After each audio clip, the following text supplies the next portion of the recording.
So many players struggle, don't they, knowing if they're going to receive a Vibora or a topspin smash. Yeah, there's an immediate panic. When that lob goes up and they see their opponent about to smash, they panic. But in this video, we're going to talk about how you can identify what type of smash you're going to receive. So we both came from tennis backgrounds, didn't we? Where when you receive an overhead in tennis, you're not having to think at all of whether it's an attacking or a defensive smash. It's a point finisher, right? And I think this is a major difference between paddle and tennis, is that you have attacking overheads and you have defensive overheads. And it's the same with the lob, isn't it? From tennis, you play the lob really with one intention, and that's to play it past your opponent and win the point. Yeah, and you hit heavy topspin and it either wins you the point or you lose the point, but it's on that shot.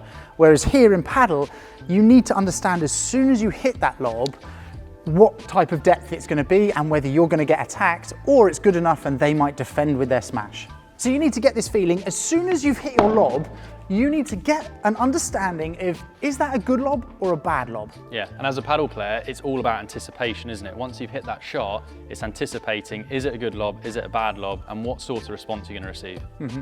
So you've hit your lob, the ball's gone up, and now you need to anticipate what your opponent is going to do. So your opponent would normally start in their ready position. As soon as that lob goes up, they're going to turn like this.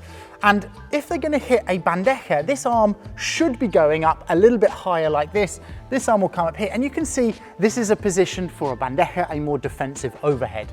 If they're going to hit a little bit more aggressive, they'll have a bit more shoulder turn. The racket will be behind the head. And this will then look like a Vibora. So if you do hit a short lob and they're going to really attack it with power, you're going to see that they're going to get into the trophy position. So this is the trophy position here.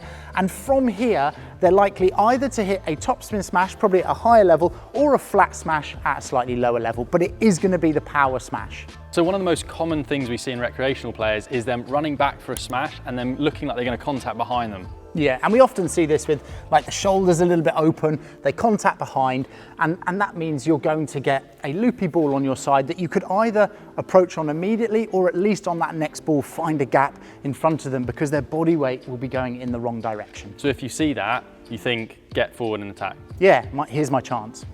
Now we've looked at all the different body positions that players take when they're hitting the overheads. That gives you an idea of anticipation, but everyone has their own individual tells, don't they?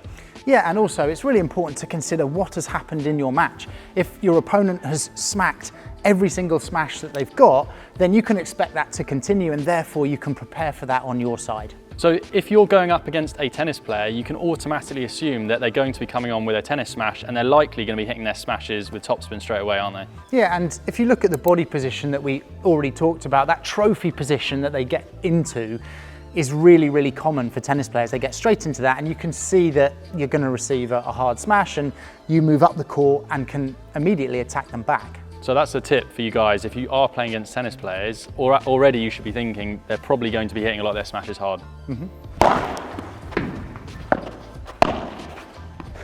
Ah.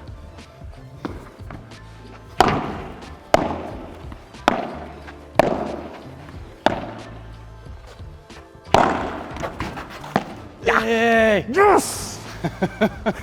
That's a good one. But a great way to do this and to work on these overheads and the anticipation is training with a partner. Yeah. And we've got loads of drills on our platform that you can use for overheads. So yeah, check it out.